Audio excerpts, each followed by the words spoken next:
yeah. We have a way to put that time of day into the airplane, and then we get steering information to get a specific TOT. Now the problem comes when the production company is not on time, and we're in the middle of a or worst case scenario, we're inbound, and they go, oh, we're 20 seconds behind. Now 20 seconds might not seem like a lot. It is to you. But it's a lot. Because remember, what do you do? Our goal is to hit B and brake. Yeah. So you put the pedal to the metal. And yeah, either, you can do this with our throttle, speed up, slow down. But we're driving 6 of these about 3 feet from each other. I know, you look awful. So the fighter jet now becomes a barge.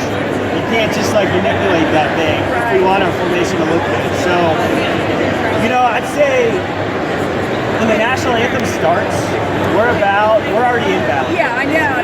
We're about 11 to 12 miles away. 8 miles when we turn our smoke on. So after the national anthem starts, we could probably make up, 10 to 15 seconds of timing that gets passed to us, as long as the information is passed. So you're hearing that through your headsets and everything. We'll have a ground crew at the stadium. We'll have some people on the roof, and they've got radios, and they're constant communication with us, telling us we're on time, or hey, here's a new time that you guys need to try to hit.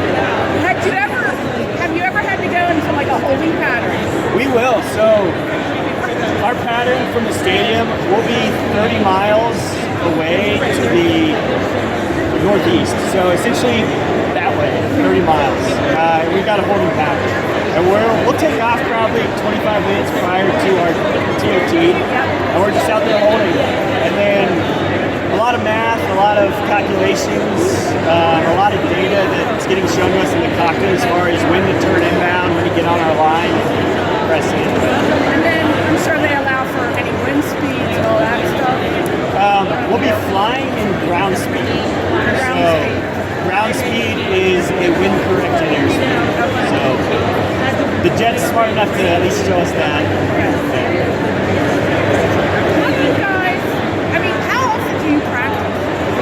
Twice a day, 6 days a week.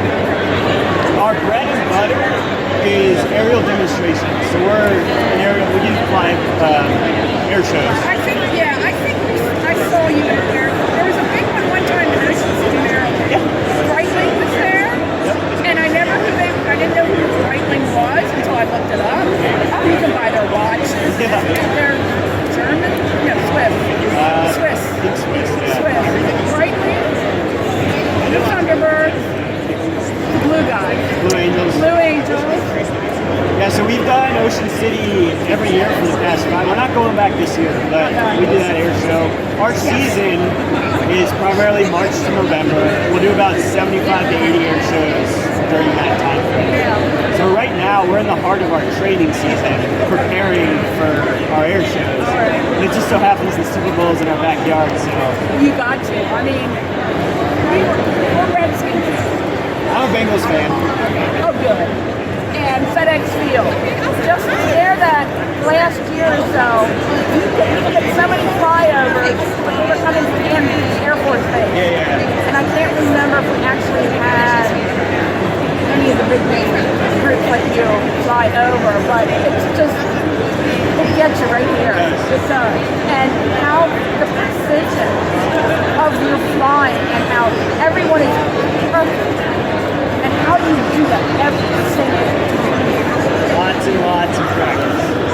Did anybody ever get a win? Look, it just tapped your wing. It's happened, we've been around since 1953, so this is our 71st year. And it's happened in the past, but knock on wood, it hasn't happened since I've been on the team. You look so close. We are. You're basically touching. The closest formation will be 18 inches apart. So we'll be 18 inches wingtip. Wingtips, it's actually significant wingtip overlap. So it's 18 inches of separation vertically. Helmet to wingtip, 18 inches. Now, everyone who's on Thunderbirds team, you guys all fly that when you retire? No, so For pilots, it's a 2-year tour. You didn't get to do it for 2 years. It's a lot though. We're on the road about 250 days out of the year. So it's a big commitment. So after what year are you in? I told you 2 years with one caveat. This is my 3rd year. Okay. So Thunderbird 8 is the only pilot position that's 3 years long. You're 8 for 1 year. He's our advanced pilot and narrator. So he plans all the air shows, does all the fan flights, and then he narrates the actual show. But you only do that for 1 year, and then you move into the demo for 2 years.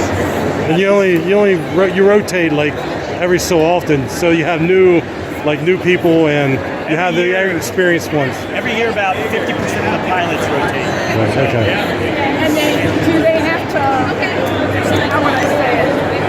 It's like apply We do.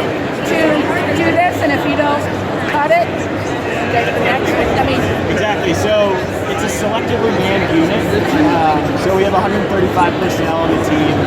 And whether you're an officer or enlisted, you have to apply for the team. And there's an interview process. Pilots.